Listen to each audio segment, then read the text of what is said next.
talk, the genuine choice. No pretense, no hidden schemes.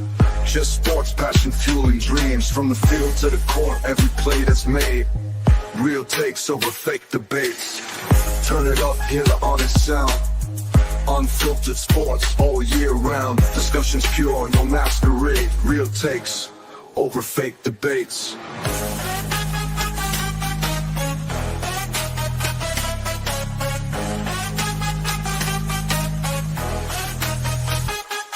Turn it up. Over fake debates. Real takes over fake debates.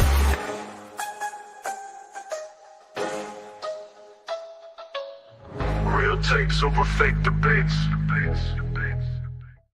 And we are live. Sbtalksports, Sean Webb, Real Takes Over Fake Debates. It is Monday, Sean. How are you feeling today, brother? Doing good, SB. How you doing? Happy Monday to you.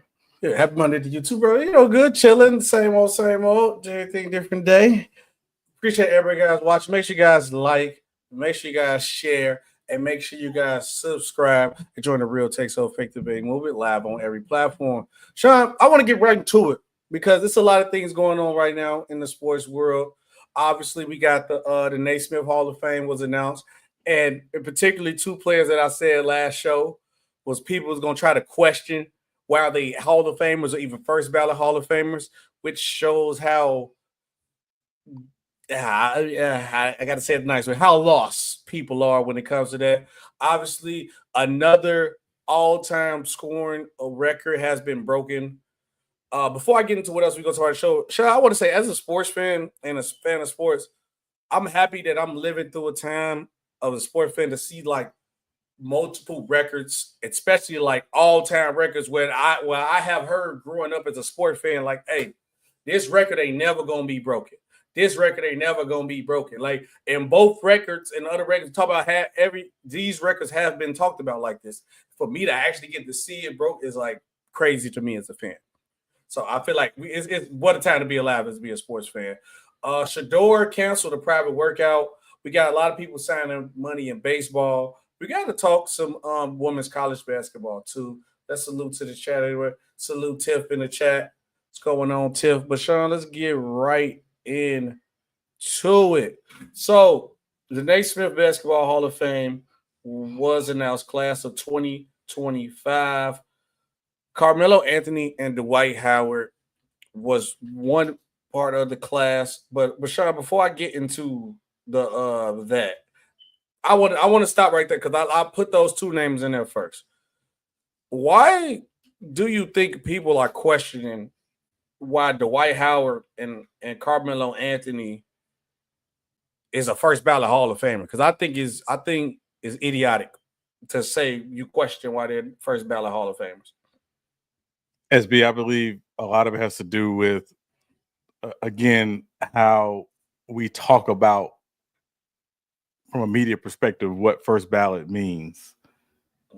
First ballot, third ballot, eighth ballot, 10th ballot, 500 ballot. If you get in the Hall of Fame, you're a Hall of Famer.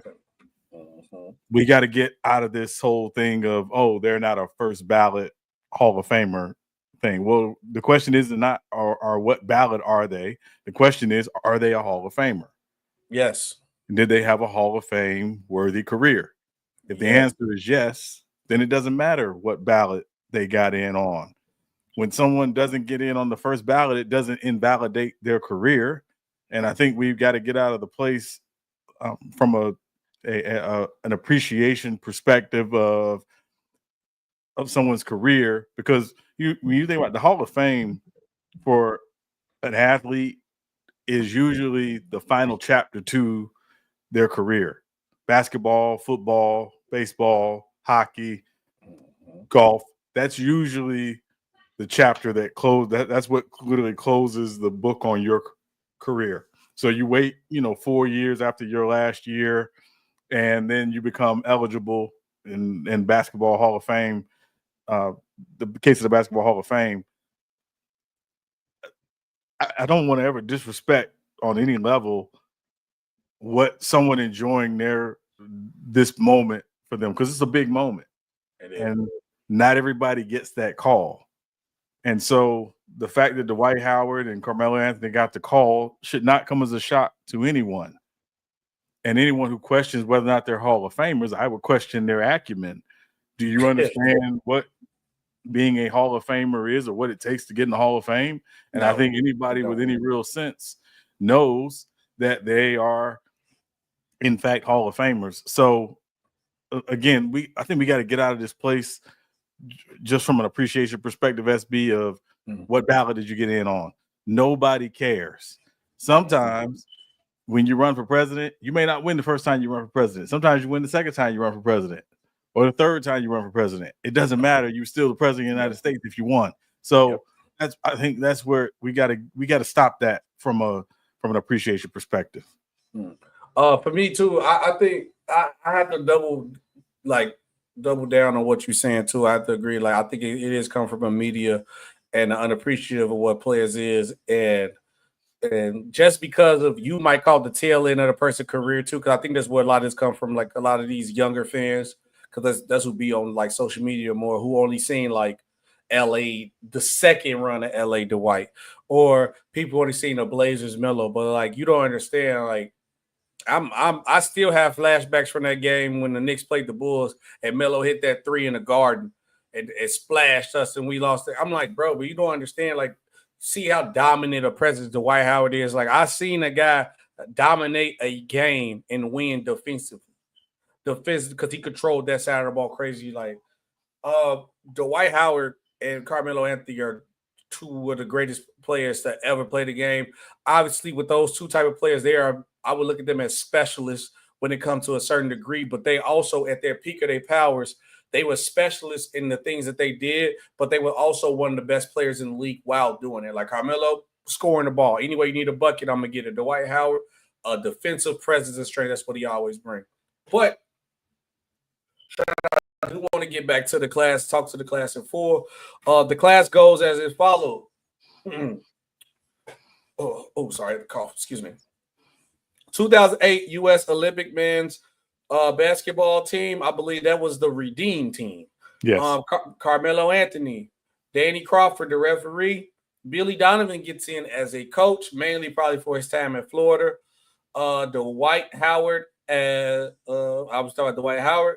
Then we got Sue Bird, Sylvia Fowles, Maya Moore, and Mickey Arson.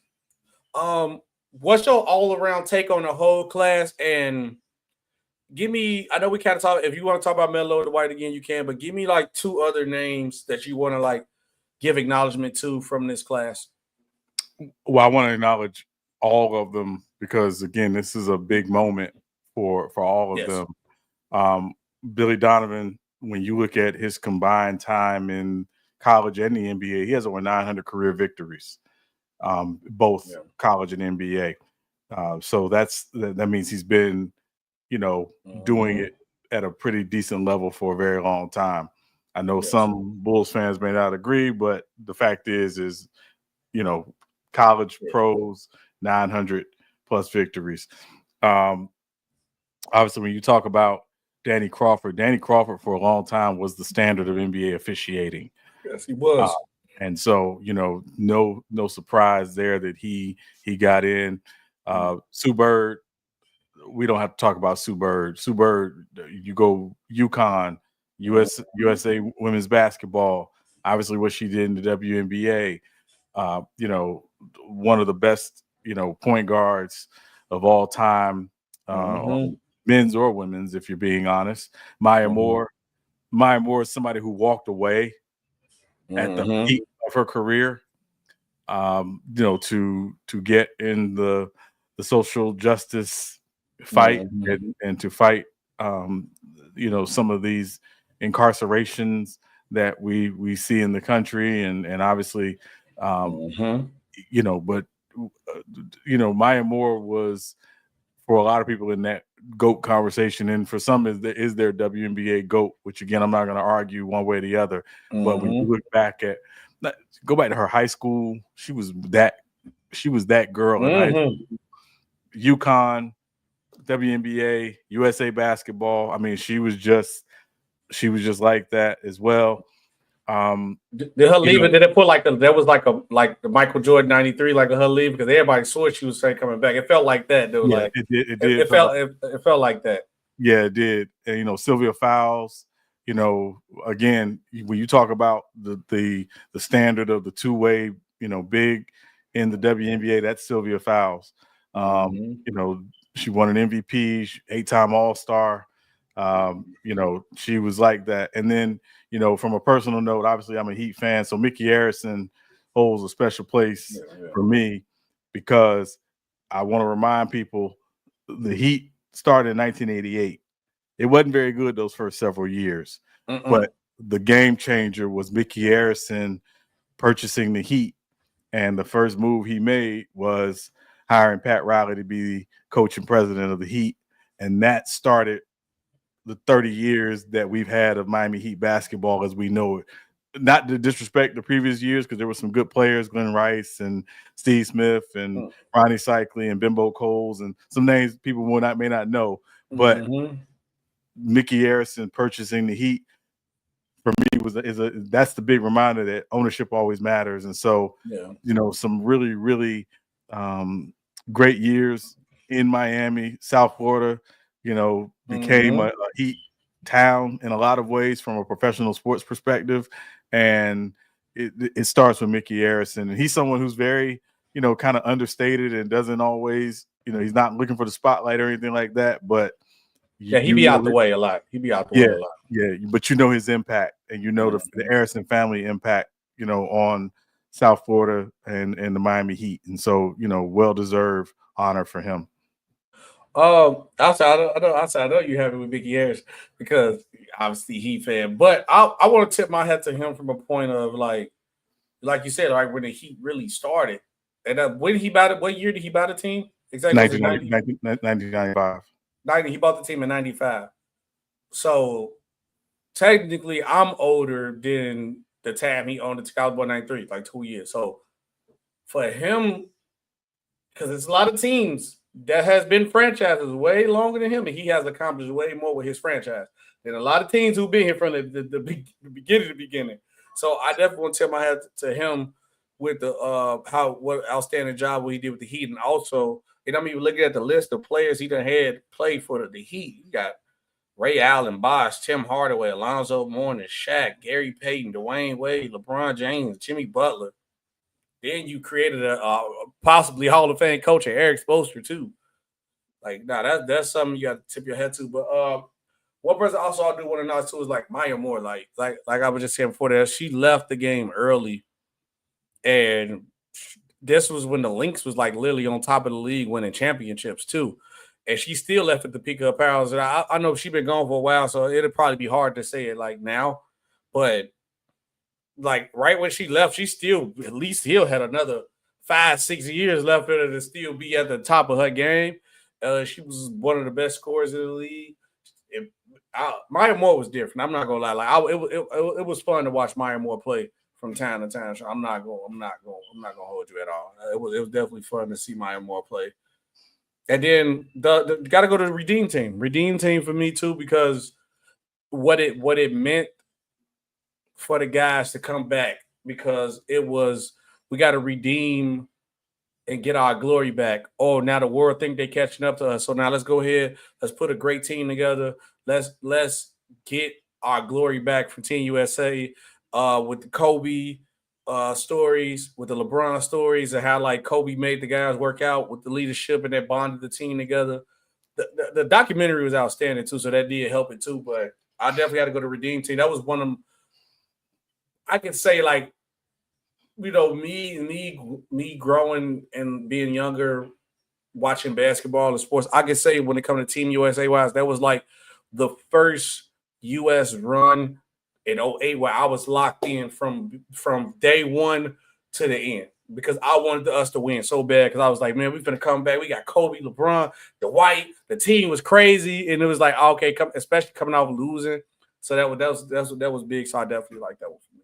Yeah, I'll say this real quick about the Redeem Team. I mean, obviously people talk about what happened in 2004 and the disappointment of 2004. I think historically, when we look back at the Olympic team since the NBA players have been allowed to play in the Olympics, I don't think there was more pressure than on any team than the 92 team. But I believe the 08 team, certainly coming off of what happened in 04, I don't want to use the term pressure, but I think they understood that, there was a great disappointment, from what happened in 04. And even in the World Championships, the couple years before that, there needed to be an absolute commitment to, playing in the summer, and locking in. And, you look at that team didn't have a bunch of guys who had a lot of Olympic experience. The only person that played in the Olympics on that team up until that point was Jason Kidd. And so, the leadership on that team, but also guys buying in to, a role and being willing to come in and basketball is not sitting around watching one guy go to work. It's five guys on the floor being locked in, and the Redeem team, I think, embodied that, incredibly well. So, glad they're getting their just due. Only Sean, I might have to push back. I know we got to move on. I might have to push back on you on that one. I do think 08 had the more pressure than 92, because I think when they first put 92 together, in that moment, like, okay, yeah, we bring our NBA players back to show this point. But once they really got over there and everybody was just more starstruck and happy to play against them, I think when the pressure, they coast by everybody. When I look at the 08 team and then how 04 was losing and then how everybody was talking about we not scared of USA no more, that's when the world was catching up. Conversations really, really, really started during that time. And it was teams like Spain legitimately thought they could really beat the Team USA team. And it wasn't no cakewalk in 08 either. They were like 92, they blew out everybody. 08, they won, but it wasn't no cakewalk. They had to legitimately win. And then, because if 08 would have lost two, it would have been back-to-back Olympic losses. That would have been bad for the USA. So the reason why I say it was more pressure on 92 was because it was the first time they had done it. And there was, that team could not lose. Like, nothing against the 08 team, because the 08 team did get challenged, in a couple games, but that 92 team, they not just couldn't lose, they couldn't be in any close games. So it was a different type of pressure. Now, again, there were more eyes on 08 because of what happened in 04, and certainly because of the coverage of the game, and we understand that. But, the first time you do something, it's like, hey, we can't mess this up, y'all. Like, there's no redeeming us if we mess this up, no pun intended. So I think and I'm just saying from a historical perspective, I understand the Redeem team coming off of over that. That's how they get the nickname, the Redeem team. Coming off of 04, there was some level of pressure, but I'm just saying the whole thing, because again, I would compare the 92 team to like that all-time great band. They can't have a bad performance at all. They can't have they have to perform every single night, and they have to perform, not just perform, but perform to expectation, and the expectations on that team were great. The Redeem team, it was like, okay, we know this is a new. No, we gotta win. We gotta win, but it wasn't this. We gotta dominate. The Dream team had to dominate. The Redeem team had to win. Yeah, let's know what you guys think. That's a good question. Who had more pressure, 92 Dream team or the 08 Redeem team? But Sean, we was talking about breaking records and records being broken. Alex Ovechkin breaks Wayne Gretzky's record for the most career goals.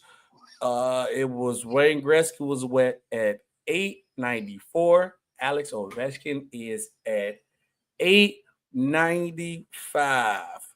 I definitely seen the highlight for that play, and Wayne Gretzky was there in attendance for the game. Shout out Wayne Gretzky too. They celebrated this achievement perfectly. I think Wayne Gretzky coming on the ice to shake Alex Ovechkin's hand was outstanding. Crowd went crazy. The teammates went crazy. I think it was big. But how big is this? He'll break Wayne Gretzky's record. I mean, it's huge. I mean, when you talk about all-time records in sports, SB, again, Wayne Gretzky is the great one. And again, there was a general thought that many of his records, like this one, would have a hard time falling when you look at just, again, the attrition in a sport like hockey. Guys, you have to play a very long time, but you have to play at a high level for a very long time. Yes, and if anybody had a chance to do that, it was going to be, Alex Ovechkin. And again, I would say in a lot of it's not apples to apples, but Wayne Gretzky to Alex Ovechkin is Michael Jordan to LeBron James. And, Gretzky was the blueprint by which Ovechkin was going to be judged. Very similar to LeBron being judged, against Michael Jordan, fair or not. And so when you talk about the best of all time, the best of the best of all time, Alex Ovechkin is right there with Wayne Gretzky and with Gordie Howe and a couple of, Mario Lemieux and others. So, it's a huge, huge thing. And again, you mentioned earlier, SB, to be around to see it and to see it happen is a really, really cool experience. And so, and Wayne Gretzky, again, was very gracious. He would never, he was never like, oh, I don't want him to break it or anything like that. It was, no, it's when you get a chance to watch greatness, you appreciate it, and records that be broken, and that record obviously got broken. Yeah, no, I'm going to say he even said that they played the clip back, and Gretzky been this way before he was even breaking records. He literally said records are meant to be broken, and he had to change his tune about it. And honestly, from my personal opinion, from the outside looking in, it seemed like Wayne Gretzky was just as happy as anybody else was when he broke it. He was excited and everything. So I think I think this is what you need to help the sports grow, because even when it came to the basketball stuff, people was even questioning, or you heard people in other sports, not basketball, I'm sorry, the NFL, when Saquon Barkley was finna break the what was it, the rushing touchdown record? It was the rushing yards record. Rushing yard record with Dickerson.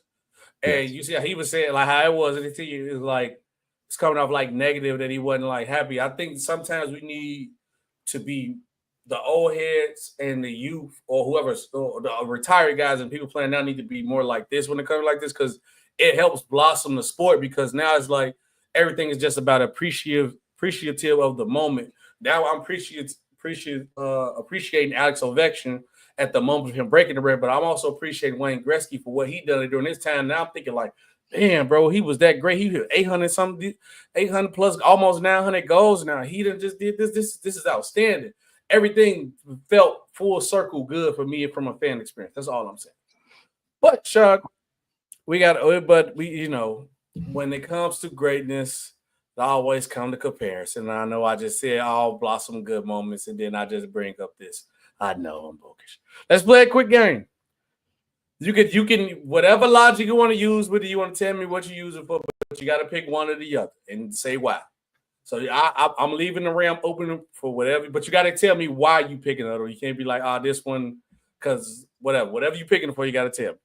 All right, we're gonna play Alex Ovechkin gold record, or all right, Alex Ovechkin gold record, or Tom Brady's 649 passing touchdowns. What you picking and why? Alex Ovechkin's goal record. Okay.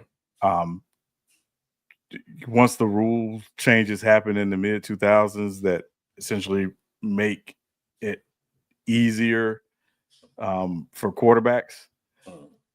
Nothing against Tom Brady. Obviously, this is a great record. Don't know if it'll ever be broken, even though I do think there'll be some guys in this current age. Obviously, Patrick Mahomes comes to mind immediately.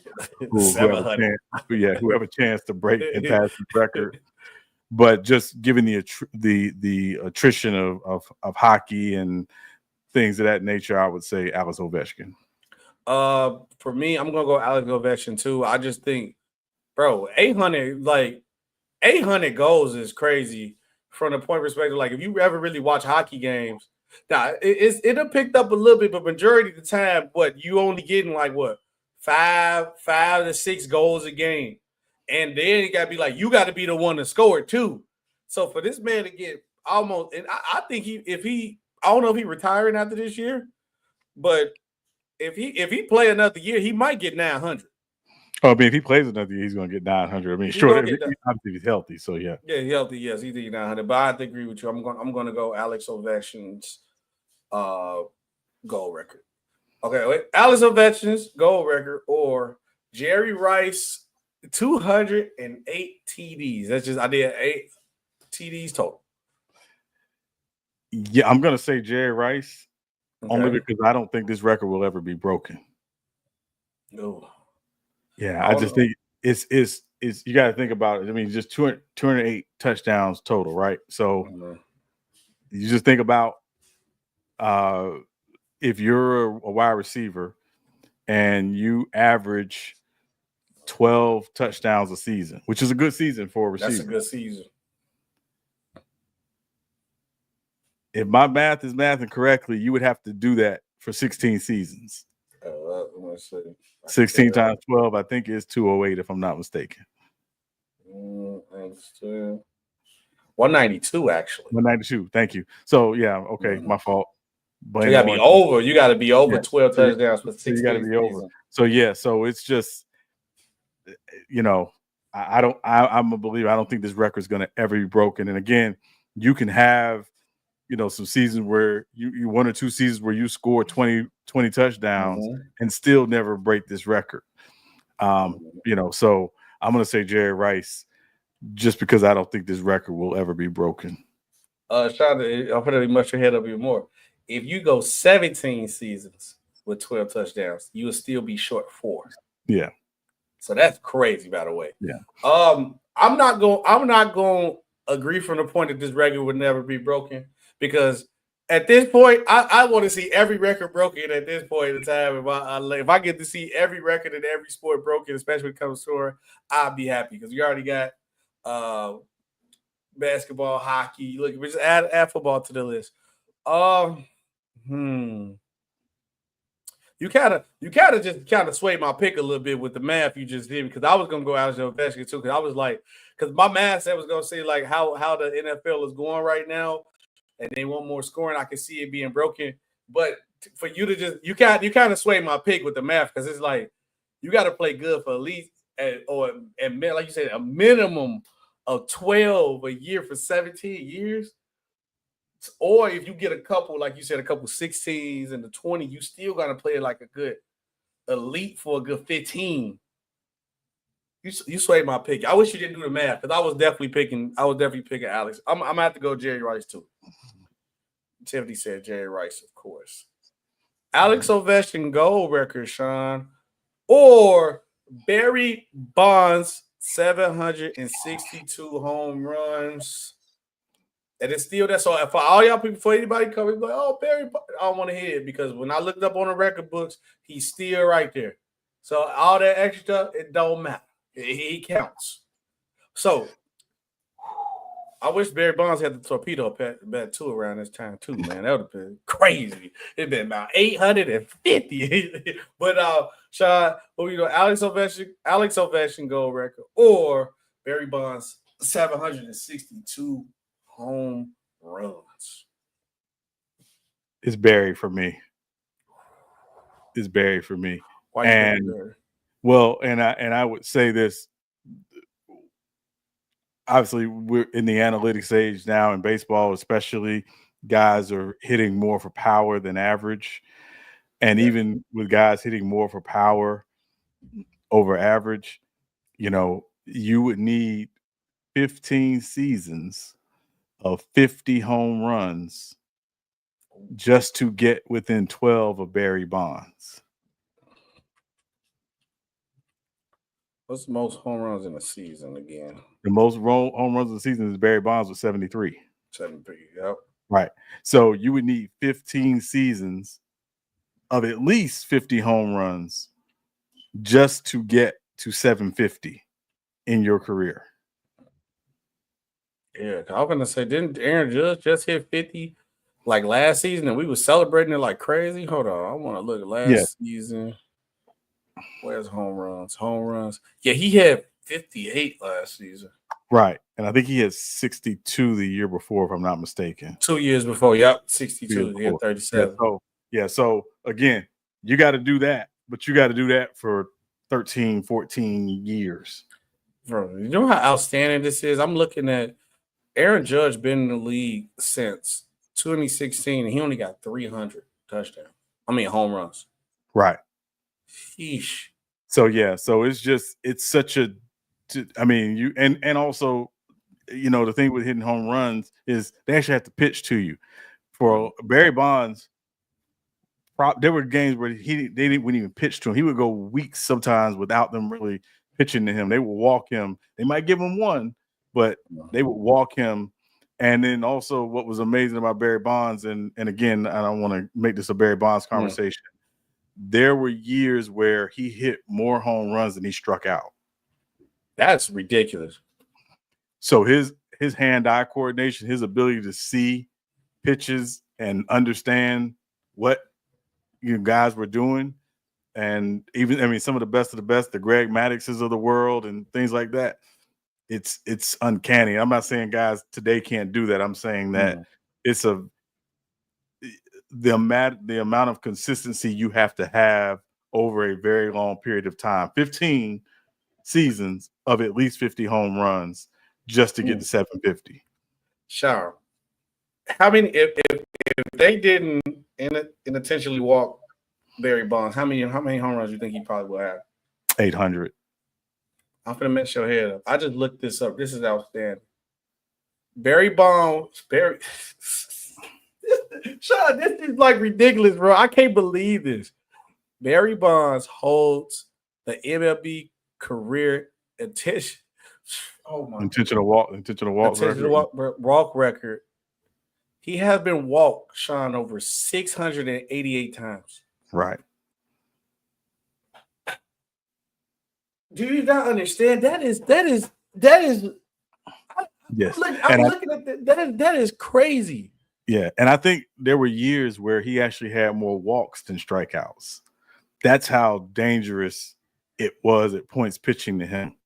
So yeah, it's and again, we just saw Albert Pujols, the year before, he retired a couple years ago, get to 700, and that was an amazing feat because only 4 guys have gotten 700 in MLB history. So I'm going to say Barry Bonds for this one.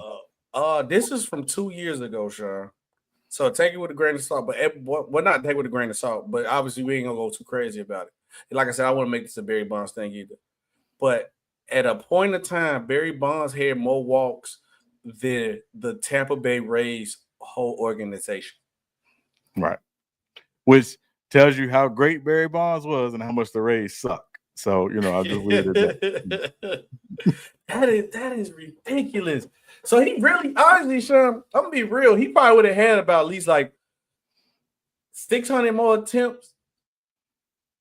You might forget 8. He might have to have like 9. Probably. Obviously, a lot of, or at least like 850. But yeah, conditions and things of that nature, and I always believe the 2 guys that I thought could have hit over 800 home runs in their career were Barry Bonds and Ken Griffey Jr.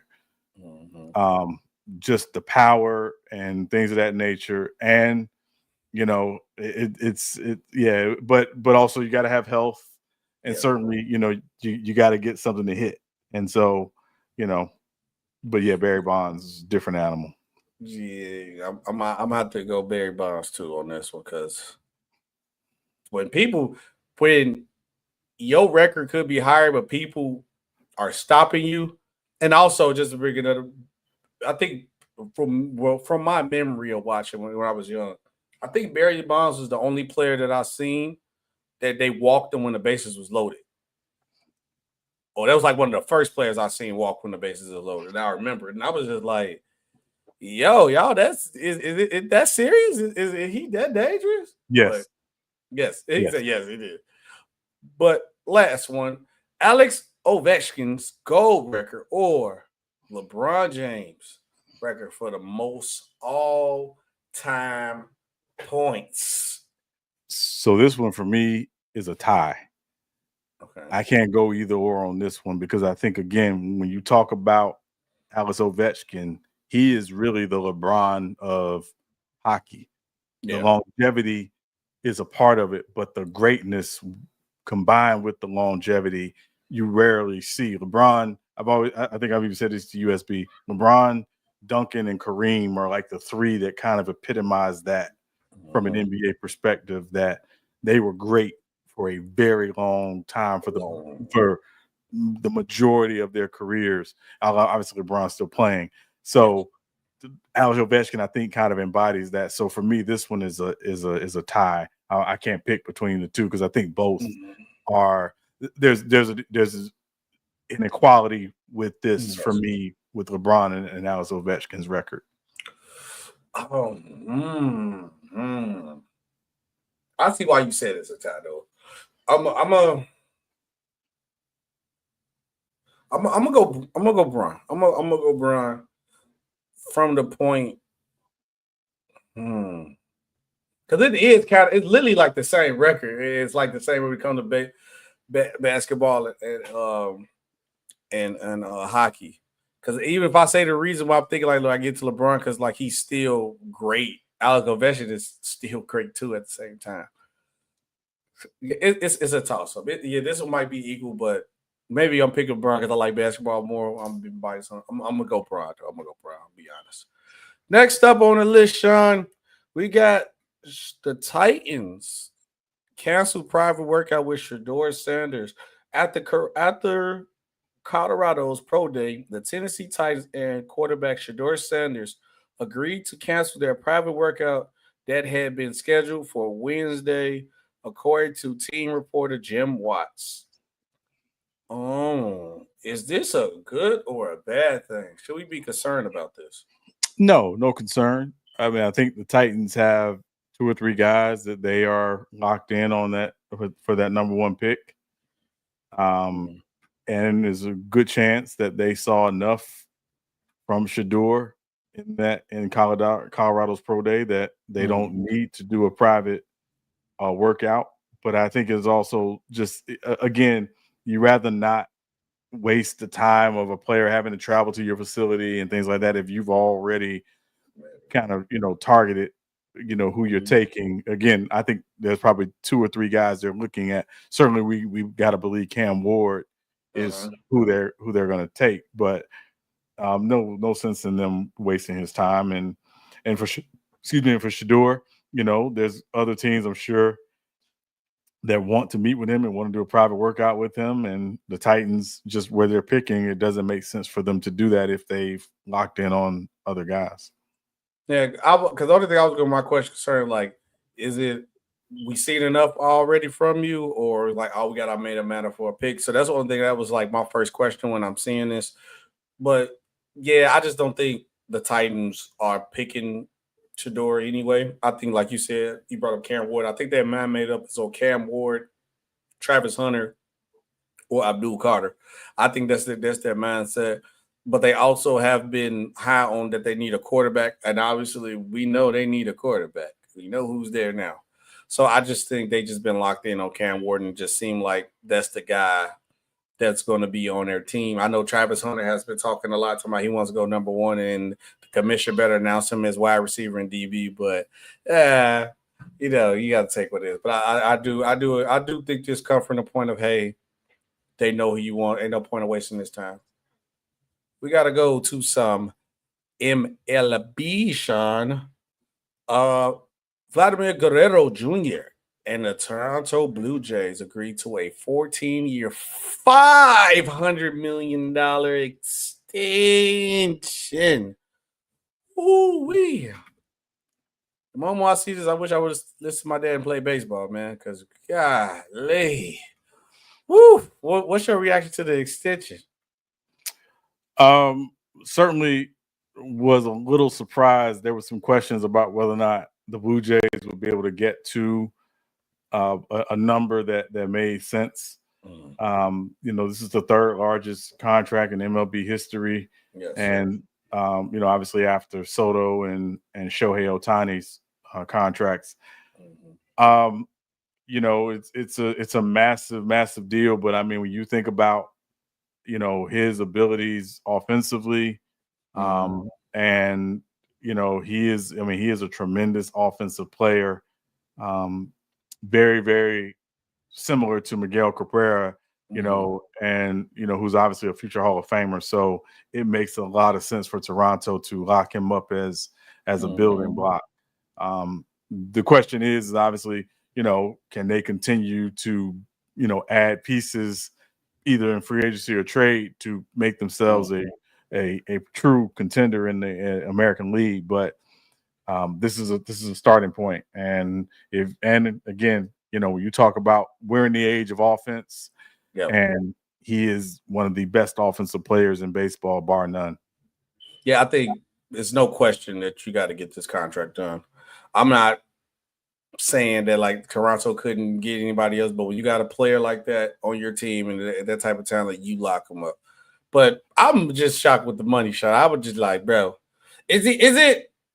Because I know when we see baseball players get these major contracts, is it really that big of a bag? Because you do think of the extension, how long the contract is. Maybe it's not as big as you think, because it'd be like, what? I just did the math. So it's like he can like close to like 35, 38 30, plus a year, 36 36 something a year. Yeah. So that was like, is it really? Because I know some players get paid that like, but it ain't. Or is it the security that you still got money coming in for at least like that long period of time? I think it's a little bit of both, SB, when you talk about baseball in particular, and the fact that it takes several years before guys actually get a chance to really get paid. Yeah, because teams can basically sign you or offer you these 1 year deals, particularly when you first coming out of the minor leagues, up to the majors. You're playing on a 1 year $825,000 deal, regardless of your production. You hit 60 home runs, but if you're only in your second year at the majors, you're not making $37 million a season. So for a guy to get to this point in his career where they are making this kind of money, it's a massive deal. And certainly, again, for them and for, he's their brand. And so, so it's not even just about baseball. It's a branding and marketing thing for them as well. And to Toronto's credit, the Blue Jays' credit, they have been very aggressive in free agency the last couple of years, trying to get some of the bigger names to come. They were in on Shohei.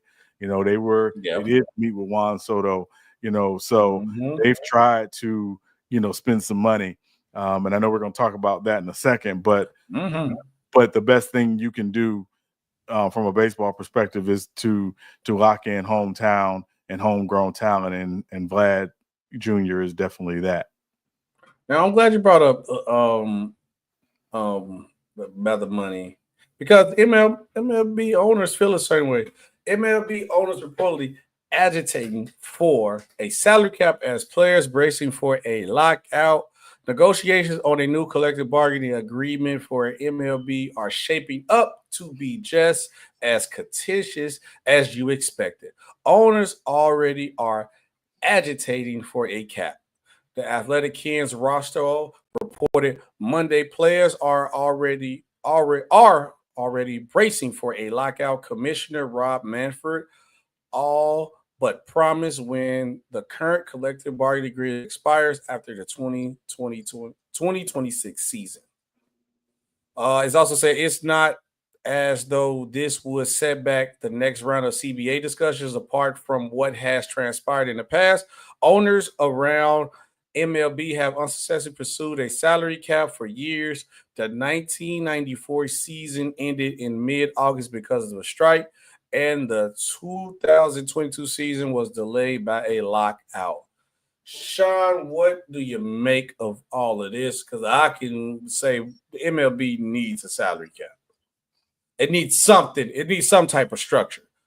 But I want to hear what you got to say, though. So that's where I agree with you, SB. I think it needs more structure. It may not necessarily need a hard cap. I think what it needs certainly is to make it a little more difficult for these teams who are spending not to retain their own players, but in free agency, Dodgers, to go out and just throw all this money. And again, the issue is what the Dodgers did is actually within the rules, and it's within the confines of what is allowed. But I do think from an ownership perspective, you realize it's probably not overly great for competitive balance in baseball, which is what they want. Mm-hmm. And if you're a team, and I'm going to just throw a team like the Kansas City Royals out there, this isn't good for you for what the Dodgers are able to do. And if you're another small market team, this is not great for you what the Dodgers are able to do. And so I do believe that's going to be a big part of these next CBA, MLB, CBA negotiations are the worst comparative to the NBA and NFL and other sports. It gets very contentious. And so, I think the expectation is if there is not some serious looks and contingencies given to how business is being done, there's going to be a lockout. And I think the players, again, are bracing for it as the headline says, but there's some serious work that needs to be done. And I think Rob Manfred and the commissioner's office know that. Yeah, even with me, and I know like everybody's getting my undertone that I'm like poking shots at the Dodgers. It sucks, but like Sean alluded to, that they did everything that's in the rules.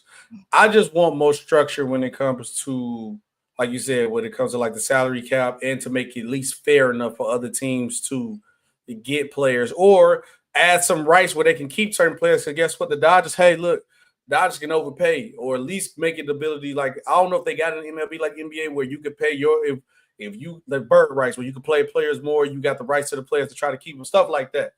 Because I don't think it needs about the NBA got like a second apron, a hard cap. It don't need nothing like that, because I think that's hurting the NBA right now. Like, it needs to be a competitive balance, but like I don't think it needs to go as far as how the NBA is trying to go today, where they try to make every team even. No, I think you should reward the teams who do a good job GMing, and they're gonna play players, but also you should reward teams that have homegrown talent and they want to be able to keep their talent. That's all I really would want to see. I don't want to see the Monstars on one team because this one team want to overpay everybody.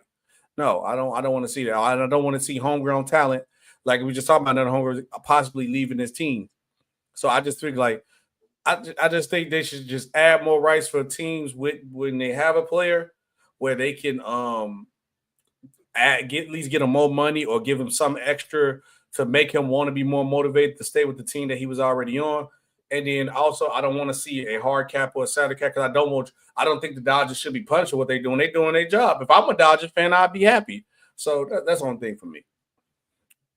Sean, we got another interesting story coming up, because I want to open up this Pandora's box on this, because we have a player who's projected to go number 2 in her respective draft, but she is deciding to stay in college by entering the transfer portal.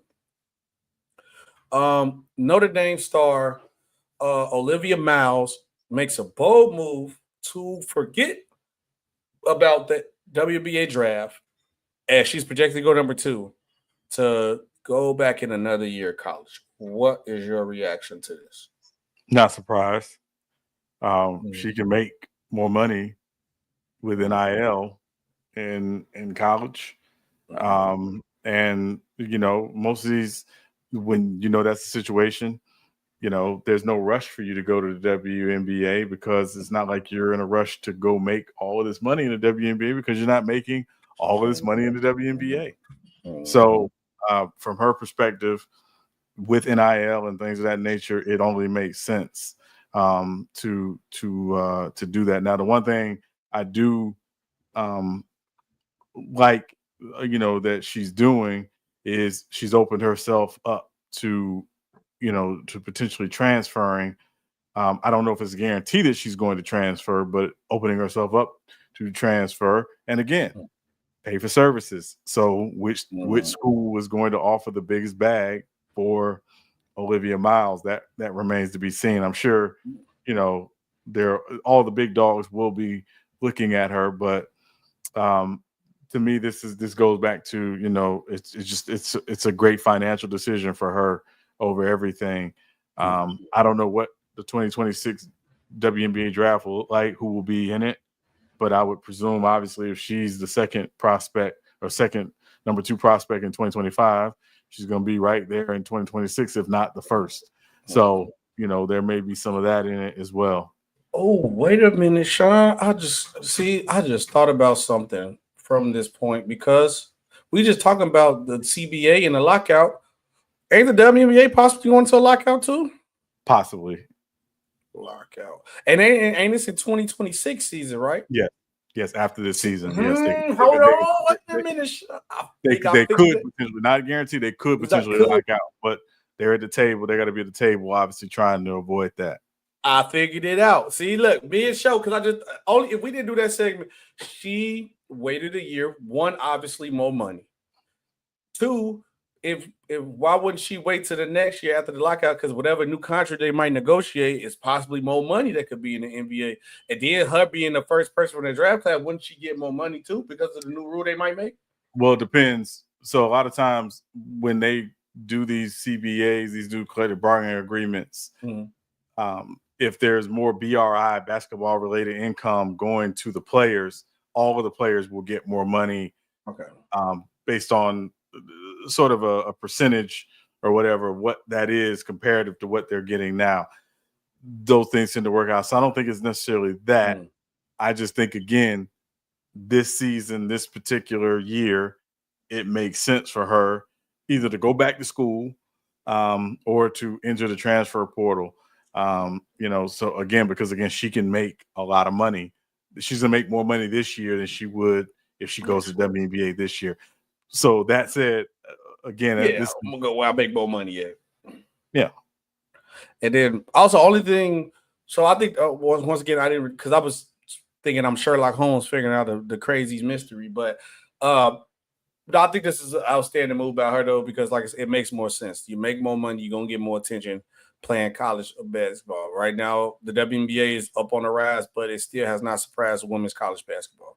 But also bringing up the CBA, this bring me to a concern about the women's, because if one of your star players don't want to come to the league because she make more money and gonna be more viewership, you don't think the owners and them gonna bring that to the table in agreement to be like, hey, look, we do want to, but we're not really ready yet. You see, one of your top prospects didn't want to come to the draft because we ain't got it yet, or we don't have the attention that we seek yet. And I think that'll be petty business practices. But you know, when the collective bargaining agreement, whatever side you're on, they always gonna try to get the most from the other side. Because I think that's a petty way to go about it, but I wouldn't be surprised if they throw something like that on the table, Sean.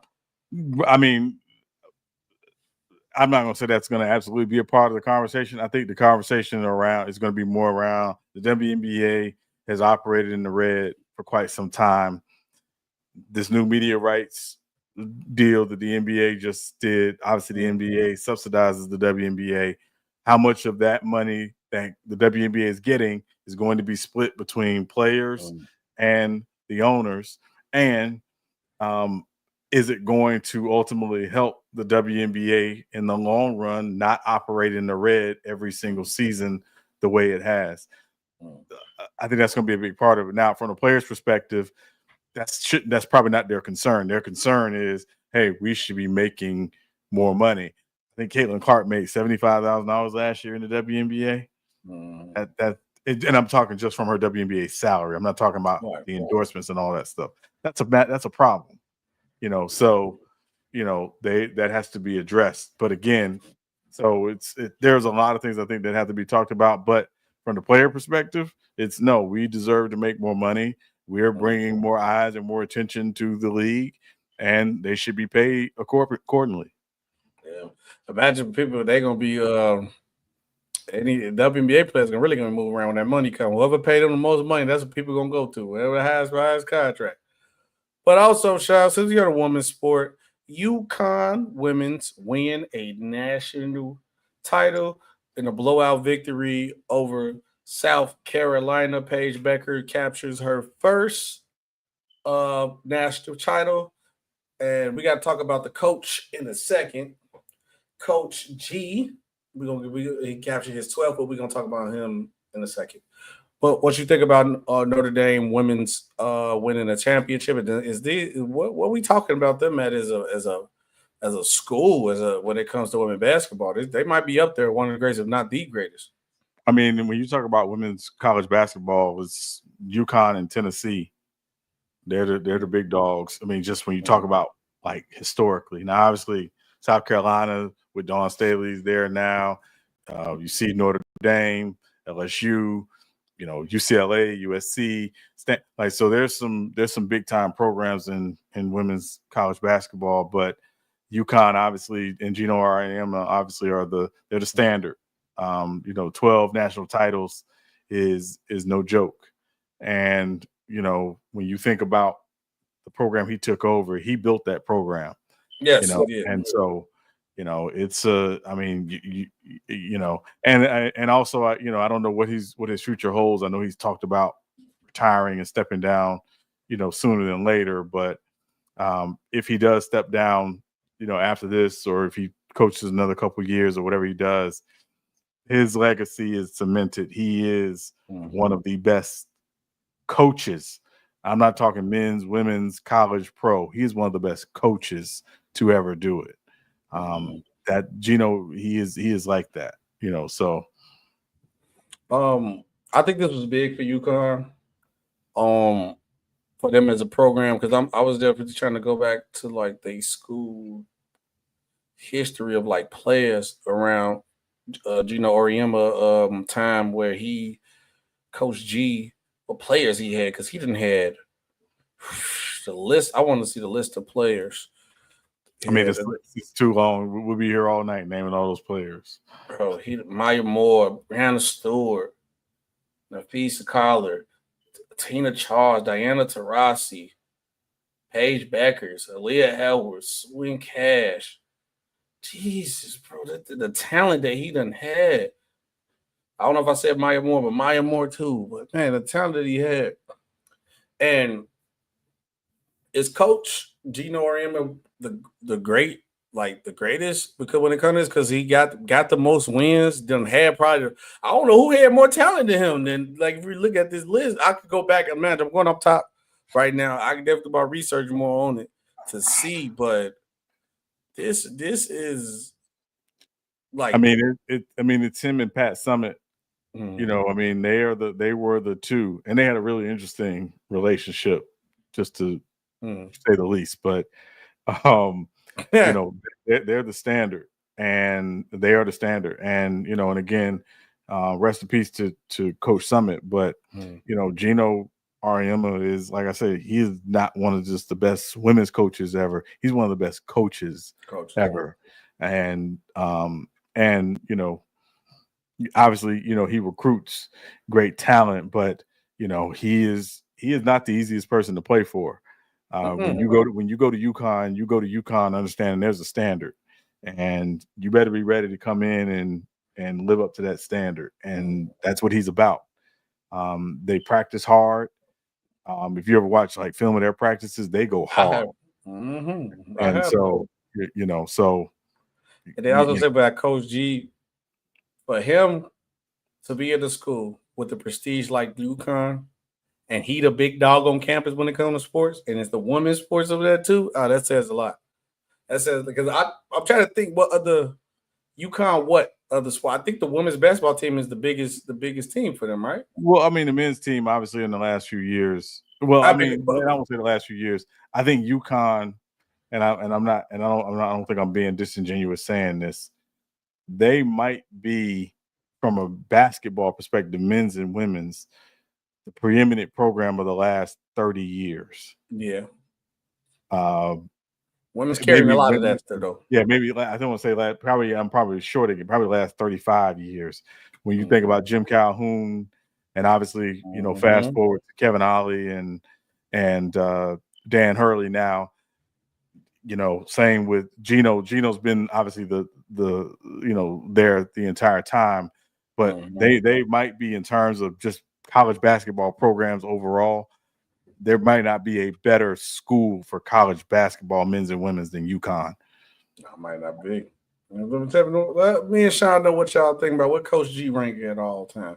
We was doing our draft comps again, so comment down below if you want any other draft comps, or if not, then Sean, we gonna go ahead and shut it down.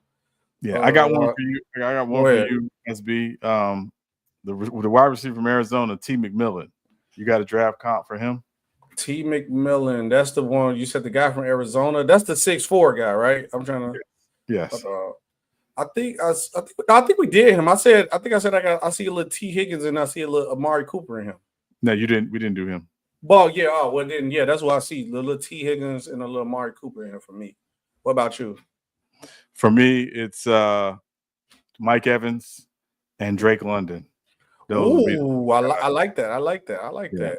Yeah, Mike Evans and Drake London. Yeah. I gotta look at the NFL draft. Also, episode 56 too, Sean. Who you got? Episode 56. I'll tell you in 1 second. I got one more for you. One more for you. We didn't talk about him. Abdul Carter. Oh, come on, Michael Parsons. That's easy. Penn State, that man looked like Michael Parsons reincarnated. Yeah, that's low hanging fruit. That's low hanging fruit. I'll go a different direction. Okay. I'm gonna say Abdul Carter is Derek Thomas. Derek Thomas. Okay. Yeah, Derek Thomas. What do you think about that? Who your comp is for the kid from Michigan, the tight end? Colston Loveland. Loveland, yeah. For me, it's Jimmy Graham. Ooh. Yeah, for me, it's Jimmy Graham. When I watch him, he is athletic. He gets up and down. I think he's the second tight end in this draft, Tyler Warren being the first. But yeah, Colston Loveland, when I watch his tape, he reminds me a lot of Jimmy Graham. I could see Jimmy Graham in there. I wasn't even thinking about no Jimmy Graham. I could see that big body. You can see some Jimmy Graham in him. I don't want to say the name. I can also see him because you're gonna bring up that name, but your favorite, yeah.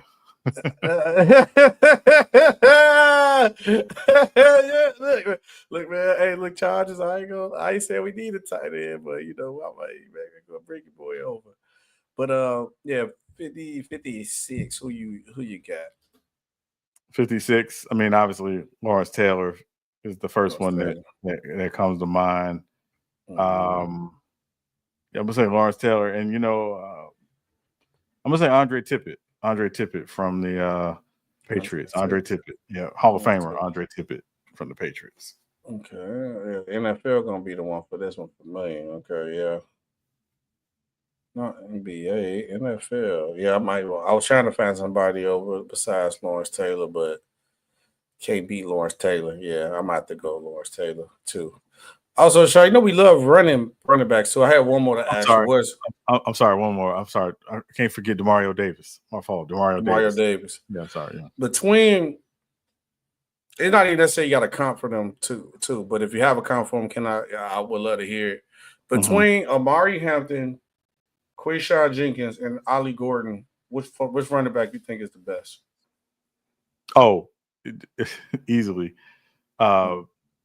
It's Omarion. Omarion. Who your comp is? Who your comp is to Omarion? If you had to pick one. So I haven't watched a lot of film of him, but because I think he's really good. I think he's no doubt going to be picked in the first round. He might, yeah. I think he is. I think it's going to be. I think though he and Ashton Genty are guaranteed to go in the first round, I think it's going to be similar to Bijan Robinson and Bijan Robinson and Jahmyr Gibbs a couple years ago, both going in the first round. Amari Hampton. I mean, I'm going to say a little Joe Mixon, but I think he's a little bit bigger, crazy as that might seem. But he's the real deal. So I'm going to say just as a little Joe Mixon, but I got to keep watching some more film on him. But for the list stuff I see for him too, and it's crazy because I was even looking it up to see what they said. I ain't want to sound crazy saying it, but for me, I see a little Saquon in him and a little David Montgomery because I can see the David Montgomery one there, but I definitely see a little Saquon in him too. I'm not gonna lie, he's strong, he fast, he go to the right team, he gonna be a problem. Yeah, no, I'm telling you, I think and again, I don't know if he'll last this long, but I think he's built for Pittsburgh. Pittsburgh, that would be I could see him in Pittsburgh. That'd be nice. Yeah, that'd be nice. Ooh, him in Pittsburgh would be nice. Yeah, I can see him in Pittsburgh. That's the crazy part about it. I can see him in Pittsburgh. We can see it. It's crazy. I don't know what happened with Ollie Gordon. He fell off so bad. He was like one of the came into the season. He was one of the most prestige running back. Yo, but well, yeah, no, it's not. I mean, he's still. I mean, he's going to be drafted. He's not a guy. He's not a twitch guy. He's kind of more of a straight line runner. And so I think that's why. But he's going to go probably in the third or fourth round. I would be surprised if he didn't get picked in the third or fourth round. Yeah.